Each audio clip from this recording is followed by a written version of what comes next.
আমি নরমালি এইভাবে ইন্ট্রো করি না, কিন্তু আমি এখন ঝুলছি একটা গুহার 100 ফুট নিচে, যেটা মাটির নিচে 5 কিলোমিটার জুড়ে বিস্তৃত আছে।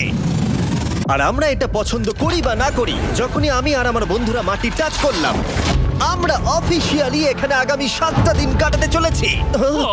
বাবারে, এটা আমার জীবনে করা সবথেকে ভয়ঙ্কর জিনিস। প্রথমত, আমাদের এখন এখান থেকে অনেকটা দূরে যেতে হবে। কেন? যদি ঝড় বৃষ্টি হয় তাহলে এই পুরো জায়গাটা জলে ভরে যেতে পারে, আর সমুদ্রের মতো ঢেউ এসে সবাইকে ভাসিয়ে নিয়ে যেতে পারে। সেই জন্য আমাদের আরো ভিতরে যেতে হবে একটা বেস ক্যাম্প বানানোর জন্য। ভাই এটা পুরো পাগলাম। এটা একটা অন্য জগৎ মনে হচ্ছে। এই কেভ এন্ট্রান্সটা হয়তো দেখতে সুন্দর, কিন্তু দেখে যা মনে হচ্ছে আসলে তা নয়। আর আমরা হয়তো জানি না যে আগামী 7টা দিন আমাদের জীবনের সব থেকে কঠিন সময় হতে চলেছে। সব থেকে বাজে ডিসিশন। ঠিক আছে, আর কিছুক্ষণের মধ্যেই অন্ধকার হতে চলেছে। ক্যাম্প না করলে আমরা বিপদে পড়বো। আমরা কোথায় যাচ্ছি সেটা কি বলবে? আমাদের ক্যাম্প সেটআপের জন্য একটা ফ্ল্যাট গ্রাউন্ড খুঁজতেই হবে। কেভের ভেতরে ঢোকার পরে আমরা এমন একটা জায়গা খুঁজে পেলাম যেটা অনেকটা উঁচুতে থাকায় আমরা জল থেকে সুরক্ষিত থাকতে পারবো। তার মানে এটা ক্যাম্পের জন্য পারফেক্ট। পারফেক্টটা একটু বেশি হয়ে গেল। মোটামুটি বলা যেতে পারে। ঠিক আছে, ক্যাম্পের জন্য মোটামুটি। প্রথম দিনের বাকিটা আমরা কাটিয়ে দিলাম আমাদের জিনিসপত্র আনতে। প্রত্যেকটা ব্যাগের ওজন প্রায় 80 পাউন্ড। আর যেমনটা তোমরা ফুটেজে দেখছো, আমরা এটা করতে 4 ঘন্টা লাগিয়ে দিলাম। এখান থেকে যাওয়া খুব কঠিন। তারপরে আমরা সবাই বেস ক্যাম্পে ফিরে গেলাম। ঠিক আছে, আমরা এখানে লাইট লাগিয়ে দিলাম। আমাদের সব জিনিসপত্র হোম বেসে চলে এসেছে। একটু ক্যামেরাটা ওদিকে দেখাবে? ওদিকটা কিন্তু ভয়ানক অন্ধকার, আর সবসময় এরকমই থাকবে। তাই আমরা ক্যাম্পিং গ্রাউন্ডের জন্য খুব বেশি কিছু করতে পারলাম না। কটা ফুটো করে দড়ি টাঙিয়ে দিলাম। এটা ধরো আর ওঠো দেখি। মনে হচ্ছে আমাদের হ্যামকগুলো ভালোই সাপোর্ট পাবে। আর তারপরে আমাদের সার্ভাইভাল গাইড জোয়ের সাহায্যে আমরা হ্যামক টাঙালাম। এই সরু দড়িটা আমার হ্যামকটাকে ধরে রাখবে। হ্যাঁ। ডিনার খেয়ে আমরা প্রথম রাত্রি ঠান্ডার জন্য তৈরি হলাম। আমি মিথ্যে কথা বলবো না, আমি যতটা ভেবেছিলাম তার থেকে এই হ্যামকটা অনেক বেশি কমফোর্টেবল। এই আমি তো আমার চমকেই হাতটা তো গেছিলাম। বড় কেন ভাই? এই কেভটা 2.5 কিলোমিটার ডিপ, আর আমরা এখন এন্ট্রান্সের কাছেই ক্যাম্পিং করছি। কাল আমরা অনেক কিছু এক্সপ্লোর করব। তোমরা কেমন ঘুমালে? ভয়ঙ্কর। ঘুমই হয়নি। এটা সত্যি একটা অস্বস্তিকর পরিবেশ। কেবের উপর থেকে অনবরত আমাদের উপরে জল পড়েই যাচ্ছিল, তাই উপরে একটা প্লাস্টিক চাপালাম, কিন্তু তাও আমাদের হ্যামকের উপরে জল পড়েই যাচ্ছিল। একটা আইডিয়া আছে, চলো শেল্টারগুলোকে ভালোভাবে তৈরি করি। আমার মনে হয় এই প্লাস্টিকগুলোকে জুড়ে দিলে আর জল পড়বে না। বাহ, তুমি তো জিনিয়াস। আমি শুধু একজন ইউটিউবারই নয়, ঠিক আছে? আমার হ্যামকটা এটার উপরে ঝুলছিল। মানে দেখো, আমি আরেকটু হলে হ্যামক থেকে নেমে পড়ে যেতাম। আর আমরা সেই সময় এটা বুঝতেই পারিনি যে এই গর্তটা প্রায় 40 ফুট গভীর। তাই যখন আমি আর শন প্লাস্টিকগুলোকে জুড়ছিলাম, তখন ম্যাক আর কার্ল এই গর্তটা কতটা ভয়ঙ্কর সেটা দেখতে গেল। আমার হ্যামকটা দেখতে পাচ্ছো? ওখানে আমি ঘুমোচ্ছিলাম। এদিকটা দেখো। আর যেহেতু এই কেভে সব একই রকম দেখতে, তাই আমাদেরকে ফলো করা অনেকটাই কঠিন ছিল। এই ম্যাপে তোমরা আমাদের হোম বেস দেখতে পারবে, আর দেখতে পারবে ওরা ওখান থেকে কত দূরে হ্যাঁ, যাচ্ছে। এটা তো খুবই ভয়ঙ্কর। ভাই এটা পাগলামো। আর যখন ছেলেরা র্যান্ডমলি এক্সপ্লোর করছিল, তখন আমি আর শন ক্যাম্পে কাজ করছিলাম। এই স্লিপিং ব্যাগটা এখানে কেন পড়ে? কারণ এটার থেকে পিয়ের গন্ধ বেরোচ্ছে। ইয়া, এটার থেকে শেখা উচিত স্লিপিং ব্যাগ ভাড়া নিতে নেই। আমরা স্লিপিং ব্যাগ কেন ভাড়া আমি- নিয়েছি? কেন আমি আমরা জানি না। স্লিপিং ব্যাগগুলো কিনে আনতে পারলাম না? আর তারপরে আমরা এই দুটো প্লাস্টিককে জিপ টাই দিয়ে জুড়ে দিলাম। কিছু মনে করো না, এই দড়িটার উপরে আমার জীবন বাজি আছে। আর তখন ওইদিকে ম্যাক আর কার্ল তখন ওই গর্তের মধ্যে। ও মাই গড, ম্যাক! আর শেষ পর্যন্ত ওরা একদম নিচে পৌঁছে গেল। এই! আমি তো ভাবলাম সবাই ক্যাম্প নিয়ে কাজ করবে। আমরা শুধু দেখাচ্ছিলাম জায়গাটা কতটা ভয়ঙ্কর। না পড়লেই হবে, তোমাদের স্কিল নেই। আচ্ছা ঠিক আছে। আর যদিও ওদের এবার ফিরে আসা উচিত ছিল, কিন্তু কাল আর ম্যাক এটা কতটা গভীর সেটা দেখানোর চেষ্টা করলো। ভাই এটা দেখতে দারুণ লাগছে। তুমি কি নদীটাকে পার করতে পারবে? কিন্তু ওরা এটা জানে না যে এই রিভারটা এই কেভের গোটাটাই জুড়ে আছে। তার মানে এর মধ্যেও আমাদের কিছুটা সময় কাটাতে হতেই পারে। ওই তো ওরা এসে গেছে। এসো। তোমরা রান্না করে রেখেছো তো? হ্যাঁ, রান্না করেছি। ঠিক বলেছ। একটা নতুন বাড়ি, ঠিক বলেছি তো? একদম। এখন আমাদের একটা ছাদ আছে। আর এটা তো দারুণ। জিমি রান্না বেশ ভালোই আর করেছে। আমরা আমাদের ফায়ার পিটটাকে এই সুন্দর জায়গাটাতে নিয়ে এসেছি। জায়গাটা কেমন? বেশ গরম। আরামদায়ক। এই পাথরগুলো গরমটাকে ধরে রাখবে এবং ওপর থেকে যে পি পড়ছে সেগুলোকে আটকে দেবে। ওটা পি নয়। তাহলে ওটাকে কি বলবো? যদি জানি না, হয়তো বৃষ্টির জল হবে বা না, এটা বৃষ্টি নয়, না, পাথর মানে ইয়ে তুমি- করছে। এই একটু উপরে দেখাও। তুমি মেঘ দেখতে পাচ্ছো? পাথর দেখা যাচ্ছে। এটা বৃষ্টি নয়, রক পি। Rock P. ঠিক আছে রক পি। ঠিক আছে, এটা রক পি। আর একটা শুকনো রাত ঘুমিয়ে কাটাবার পরে আমরা ঠিক করলাম জো আমাদের সার্ভাইভাল এক্সপার্ট, তাকে নিয়ে আমরা কেভের শেষ প্রান্ত অব্দি যাব। Cave, cave! Cave, cave, cave! Cave. Cave! দেখা যাক আমরা কেভের কতটা গভীরে যেতে পারি। তোমরা কিন্তু মনে রাখবে আমরা সবেমাত্র কেভের এন্ট্রান্সের দিকেই আছি, আর আমাদের ইচ্ছা এই কেভের শেষ প্রান্ত অব্দি যাওয়া, অবশ্যই না মরে গিয়ে। ও মাই গড, এটা তো খুবই স্টিফ। আরে এটা তো সবে শুরু। আমরা কেভের আরো গভীরে এসেছি। তোমরা সবাই সাবধানে আসবে। এটা খুবই ছোট জায়গা, আমার মনে হয় না এখান থেকে আমি যেতে পারবো। কেভ এক্সপ্লোরের ইন্টারেস্টিং জিনিসটা হলো যা হোক করে আমাদের এই ছোট্ট ফাঁকগুলোর মধ্য দিয়ে এগিয়ে যেতে হবে। ও মাই গড, খুব ছোট জায়গা। আর তারপরেই খুব বড় একটা জায়গা আসবে, সেটা এতটাই বড় যে কিছু না দেখতে পাওয়ার জন্য এটা করতে হলো। ও মাই গড! এবার আমি সব দেখতে পাচ্ছি, এটা দুর্দান্ত। এটার তো অনেক আলো। ভাই জায়গাটা কতটা সুন্দর দেখো। বাপরে কি আলো, আমি তো তাকাতেই পারছি না। আমি তো অন্ধ হয়ে যাব মনে হচ্ছে। এ বাবা, এটা কি হলো? আমরা বোধহয় ঠিক মতো এটাকে ব্যবহার করতে জানতামই না। চলো এগিয়ে যাই। আর তাই আমরা এগোতে থাকলাম। এই যে এই জায়গাগুলো, এগুলো খুব ভালো ধরার এখানে? জায়গা। এগুলো ধরে এখান থেকে পা ঘুরিয়ে চলে আসতে পারবে। এইভাবে কি? হ্যাঁ, একদম পারফেক্ট। জো সব থেকে ভালো কেভ গাইড। এভাবে কেউ গাইড করতে পারবে না। ঠিক আছে, এইবার ব্যাপারটা ইন্টারেস্টিং হবে। কি? এটা কি? এখান থেকে আমাদের ওয়েট শুট পরে সাঁতার কেটে যেতে হবে। গতকাল ম্যাক আর কার্ল এটা নিয়ে মজা করছিল, কিন্তু এই কেভে আমাদের পরের অ্যাডভেঞ্চারটা ছিল একটা প্রায় জমে যাওয়া নদীর মধ্যে। ও মাই গড, এটা তো পাগলামি! তার মানে আমাদের ওয়েট শুট পড়তেই হবে যাতে আমাদের হাইপোথার্মিয়া না হয়। আমরা এটা কেন করছি? এই এক্সপেরিয়েন্সটা তো জীবনে একবারই হবে। এটা করলে হয়তো আর নাও বেঁচে থাকতে পারি। আমাদের এই কেভের শেষে পৌঁছতে হলে আমাদের এই নদীর মধ্য দিয়ে, এই ছোট্ট ফাঁকগুলোর মধ্য দিয়ে সাবধানে ধীরে ধীরে এগিয়ে যেতে হবে। আস্তে আস্তে নামো, স্রোতের কারণে পা পেছনে টানতে পারে। ঠিক আছে, আমি তাহলে নামছি। তুমি ওই দেয়ালগুলো ধরে ধরে এগোতে থাকো আস্তে এটা তো আস্তে। খুব ঠান্ডা। তুমি পারবে জিমি। জানি না এখানে ঢুকতে পারবো কি না। জিমি, এবার তুমি জল থেকে উঠে দাঁড়িয়ে পড়ো। এটা সত্যি একটা পাগলামি। এখানে কি ঠান্ডা! যখন তোমরা খুব ঠান্ডা জলের মধ্যে থাকবে তখন একটা পাথরকে ধরে এগিয়ে চলা খুব কঠিন হবে। ও মাই গড, এটা সত্যি পাগলামি। ম্যাক, কার, চলে এসো। আমার ভয় লাগছে। চলো চলো, পারবে। ভাই। এগোতে থাকো, পেছন দিকে তাকিও না। একবার দেখো আমরা কি করছি। কিন্তু এই বাধাগুলো এতটা কঠিন ছিল না সামনে যা আসতে চলেছিল তার তুলনায়। আমরা পেরেছি। কেভ কেভ কেভ এই, কেভ। একটা কথা শোনো, আমরা 10% আসিনি। তার মানে এখনো আমরা শুধুমাত্র সার্ফেসেই রয়েছি, আর শেষ প্রান্তে পৌঁছতে হলে আমাদেরকে আরো 2 কিলোমিটার যেতে হবে। যেরকম তোমরা দেখতে পাচ্ছ এখানে 24/7 বৃষ্টি হয়, তাই আমি একটা আড্ডা মারার জায়গা তৈরি করেছি যেখানে আমরা কেউ ভিজবো না। আমি ভাবছি আমি যদি এটা না বানাতাম তাহলে কি হতো। আমি নিশ্চিত যে ওদের একটা ভেজা পাথরের উপর শুতে হতো। আমাদের ক্রমাগত এগিয়ে যেতে হবে এবং শরীরটাকে ভিজে রাখতে হবে। ঠিক আছে। নইলে আমাদের শরীরের তাপমাত্রা কমে এটা যাবে। এতটা কঠিন কেন? সব থেকে বাজে ব্যাপার হলো আমরা যতটাই দিকে এগোবো ততটাই আমাদের পিছন দিকে ক্যাম্পে ফিরতে হবে। আমাদের পরের বাধাটা হয়তো জলের মধ্যে নয়, কিন্তু তার মানে এটা নয় যে সেটা সহজ হবে। আরে এটা কি মাকড়সার জাল? কিন্তু আমি মাকড়সা দেখতে পাচ্ছি না। তার কেন? মানে ওটা আমাদের উপরে আছে। আরে তোমার গায়ে, তোমার গায়ে। আমার বন্ধুরা বলতে বাজে।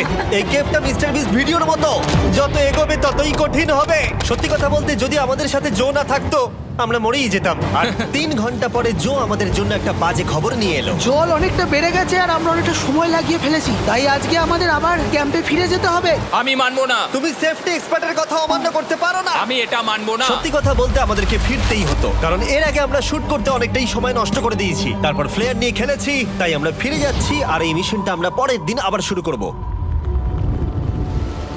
শন, আমরা এসে গেছি। আরে তুমি এখানে কি করছিলে? এখন তোমরা কেউ ভিজবে না। আমি তো জানতামই না এই লাইটগুলো আমরা এনেছি। এগুলো দারুণ লাগছে তাই না? দুঃখের বিষয় আজকে আমরা মাত্র 20% এগোতে পেরেছি, কিন্তু বিশ্বাস করো আমরা শেষ পর্যন্ত অবশ্যই যাব আগামী কয়েকদিনের মধ্যেই। আমার মনে হয় না। কোনোদিনই হবে না। আমি তো বললাম। আমরা ডে 4টা রেস্ট নেব আর ডে 5-এ চেষ্টা করব এই কেভের শেষ অবধি যাবার। দেখা যাক কি হয়। ডে 3-তে মজা হলো, কালকে আবার দেখা হচ্ছে। আর কেভের ভিতরে 3টে খুব বাজে রাত কাটাবার পরে পরের দিন সকালে আমাদের মাথায় শুধু একটাই কথা আসছিল। আমার একটা হট শাওয়ার চাই, তবে আমি এখন একটু শান্তি পাবো। ও, এখন শাওয়ার পেলে কিন্তু দারুণ হয়। আমি চান করিনি প্রায় 3-4 দিন হয়ে গেল। তোমরা নিশ্চয়ই জানো কেভের মধ্যে শাওয়ার করা সম্ভব নয়। আমাদের অনেকটা পথ হেঁটে সাবধানে আগের রিভার বেডের কাছে পৌঁছতে হলো। ও মাই গড! আমি আমার ব্রেনকে ফিল করতে পারছি। আমি এভাবে ব্রেনকে ফিল আমার করিনি। কপালটা জমে গেল পুরো। চলো ড্রোন দিয়ে মাথার চুলগুলো শুকিয়ে নি। এদিকে এসো ড্রোন। ও দাঁড়াও দাঁড়াও দাঁড়াও, এটা কিন্তু কাজ করছে। হ্যাঁ, দারুণ কাজ করছে। ড্রোন থাকতে হেয়ার ড্রায়ারের কি দরকার? আর চুল শুকানোর পর আমরা জোয়ের সাথে জার্নির প্ল্যান করতে বসলাম। এটা কি জো? এটাই কেভের ম্যাপ। আগেরবার আমাদের থামতে হয়েছিল কারণ জল খুব জোরে বইছিল। এখন বৃষ্টি কম হচ্ছে, তাই কালকে আমরা নিশ্চয়ই এই কেভের শেষে পৌঁছে যাব। এটা ভয়ঙ্কর হতে চলেছে। প্রথমে আমাদের কালকে যেখান দিয়ে গেলাম সেখান দিয়ে আগে যেতে হবে। জলের মধ্যে ঝাঁপ দিতে হবে এবং পাথর দেখে হাঁটতে হবে। এগুলো সবকটা আমরা যদি পার করতে পারি তাহলে আমরা গ্লো ওয়ার্ম চেম্বারে পৌঁছে যাব। কেমন দেখতে তুমি সেটা বলো না, আমি তোমাদেরকে সারপ্রাইজ দিতে চাই। তোমার মনে হয় আমরা পারবো? ওইসব বাদ দাও, আমরা ঠিক কালকে পৌঁছে যাবো। কালকের প্ল্যান আমরা চক আউট করে নিয়েছি। আমরা রেস্ট করছি আর ফেস্টিভ্যাল স্মোর্টস খাচ্ছি আমাদের এনার্জি রিগেন করতে। সবাইকে চিয়ার্স। Yippee! জো এই প্রথমবার ফেস্টিভ্যাল স্মোর্টস খাচ্ছে। জো সত্যি কথা বলবে। এটা দারুণ, তাহলে ভালো লাগলো? দারুণ লেগেছে। আমরা এই চকলেটটা আগে কেন বের করিনি? এটা এমনি চকলেটের থেকে 10 গুণ ভালো খেতে। সত্যি কথা বলতে তোমরা যদি ফেস্টিভ্যালের সাথে স্মোর্টস ট্রাই না করে থাকো তাহলে তোমরা মিস করছো। কালকে আমরা পুরো কেভটা এক্সপ্লোর করব, দেখা হচ্ছে। তাই আমরা ভালো করে ঘুমানোর চেষ্টা করলাম আর কালকের প্রিপারেশন নিলাম কেভের শেষে যাওয়ার জন্য। আমরা আমাদের জীবনের সবথেকে ডেঞ্জারাস জার্নি করতে চলেছি। ডে 3 এর অভিজ্ঞতা মাথায় রেখে আমরা কম শুট করেছি যাতে আমরা সামনের দিকে তাড়াতাড়ি এগোতে পারি। জলটা খুব ঠান্ডা হ্যাঁ, আগের দিনের মতোই খুব ভালো। এই তো আর যাতে আমরা সবাই বেঁচে ফিরতে পারি তাই জো ছাড়াও আরেকজন সার্ভাইভাল এক্সপার্টকে আমরা নিয়ে এসেছিলাম। এখানে আমরা ডে 3 তে আটকে গেছিলাম। এখন আমরা কি করব? এবারে আমরা অনেক তাড়াতাড়ি এসেছি। আমাদের পিছনে ঘন অন্ধকার। কোথায় যাব? এই রাস্তাটা অনেক সরু এবং হ্যাঁ। স্রোত প্রচুর বেশি, তাই আমরা দেয়ালগুলো ধরে ধরে আস্তে আস্তে এগোবো। এই যে এইভাবে। ও হ্যাঁ, গড। এই রকটায় জাম্প করো। কয়েকটা ভালো পাথর আছে যেগুলোকে তুমি ধরে এগোতে পারবে।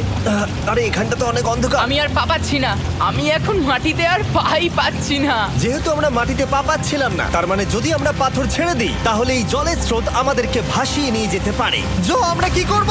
আমি এটা ধরে এসেছি, তুমি এটা ঠিক আছে, ধরো। আমি তো দেখতেও পাচ্ছি না কোথায় যাচ্ছি। জো, স্রোত আমাকে ভাসিয়ে নিয়ে চলে যাচ্ছে। আমি তুমি করবো কি করে? পারবে, পারবে। শুধু মুখটা এখান থেকে ঢুকিয়ে দাও, আমি হেল্প করছি। এখানে আমি ঢুকবো? হ্যাঁ, এই গর্তের মধ্যে। এই তো, খুব ভালো। এটা আমার জীবনের সবথেকে বিপজ্জনক অ্যাডভেঞ্চার। আমরা এখন কেভের অনেক গভীরে চলে এসেছি আর এবার আমাদের সামনে প্রথম বড় বাধা। এখানে জলের একটা ঘূর্ণাবর্ত আছে, যদি তুমি এর মধ্যে পড়ে যাও তাহলে তোমাকে একদম নিচে নিয়ে চলে যাবে। মানে আমরা পড়ে গেলে মরে যেতে পারি। হ্যাঁ, মানে আমরা মৃত্যুর সাথে খেলা করছি। এটা এতটা বিপজ্জনক হতে পারে আমি সত্যিই ভাবিনি। খুব ভালো। এই তো, তাহলে কি আমার পা এখানে হ্যাঁ, রাখবো? রাখো রাখো। ঠিক আছে, এই তো আমি পেরেছি। এটা আমার ভাবনার থেকেও বেশি কঠিন ছিল। এই নদীটা কতটা শক্তিশালী এই গোটা কেভটাকে তৈরি করেছে। কিন্তু মজার ব্যাপার হলো আমরা পাথরের মতো শক্তিশালী নই। আমি শুধুমাত্র মানুষের মতোই শক্তিশালী। সৌভাগ্যবশত কাল এই অ্যাডভেঞ্চারে লিড করেনি, তার বদলে আমরা একজন অ্যাভেঞ্জার জোকে পেয়েছি। ও কতটা এক্সপার্ট তার প্রমাণ হিসেবে বলতে পারি। সে লিটারালি কতটা ওপর থেকে আমাদেরকে নদীতে ঝাঁপ দিয়ে দেখালো। ও মাই গড, এটা পাগলামি। কে বললো এটা পাগলামি? এটা তো আমার কাছে খুবই সহজ। আমি এটা করব। তুমি কোনোভাবেই এটা করতে পারবে না। আরে কি বলছোটা কি তুমি? আমি এক্ষুনি করতে চাই। চলো যাচ্ছি Joe. God speed back. Jimmy আমার সাথে যা যা করেছে তার কাছে এটা তো কিছুই নয়। 3, 2, 1।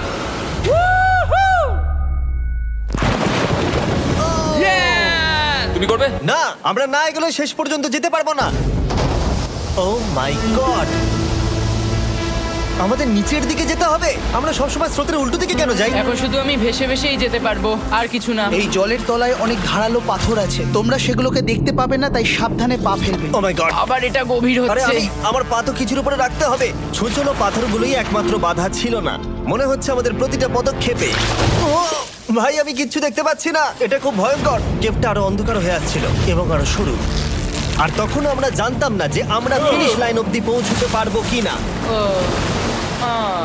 আমি ক্লান্ত হয়ে পড়েছি। এই কেভে আরো কঠিন বাধা আসার আগে তোমাদেরকে আমি কিছু দেখাতে চাইবো। জো, তোমার ব্যাগটা দাও।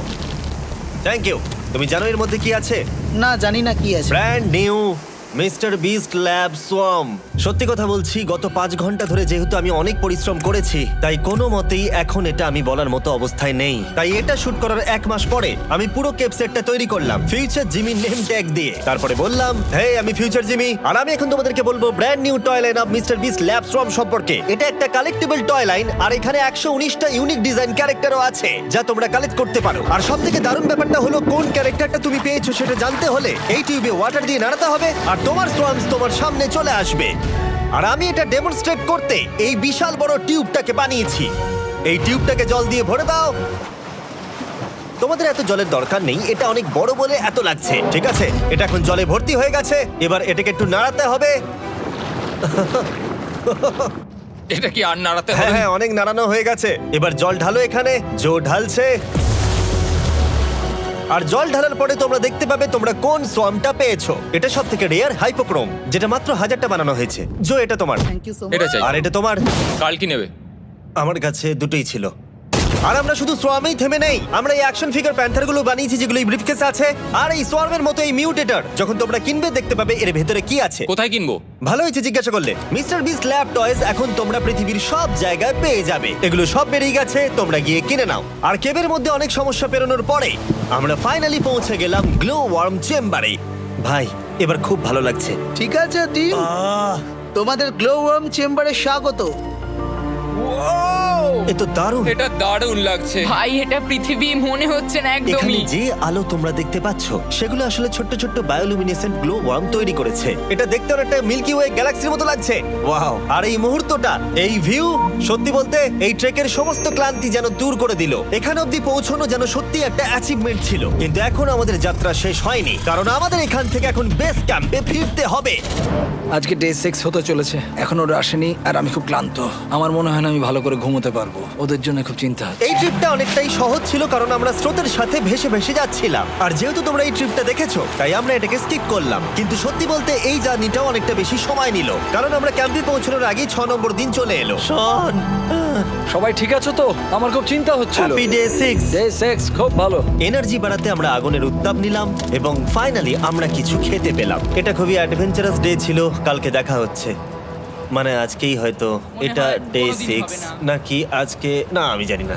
এত বড় ট্রেক সম্পূর্ণ করার পরে শারীরিকভাবে চূড়ান্ত ক্লান্ত হওয়া সত্ত্বেও জানি না কেন কিন্তু আমি একদমই ঘুমাতে পারছিলাম না।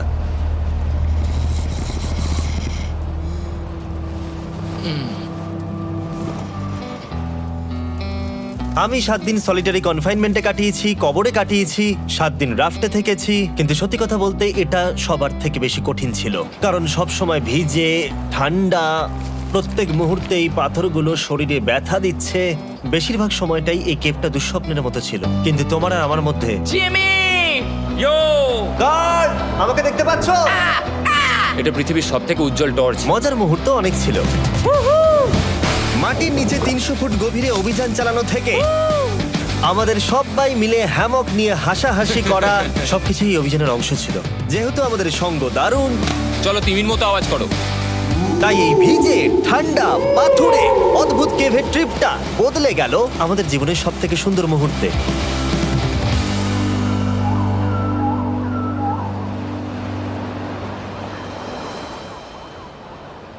আমরা এখান থেকে যাব না যতক্ষণ না সবকিছু তোলা হচ্ছে।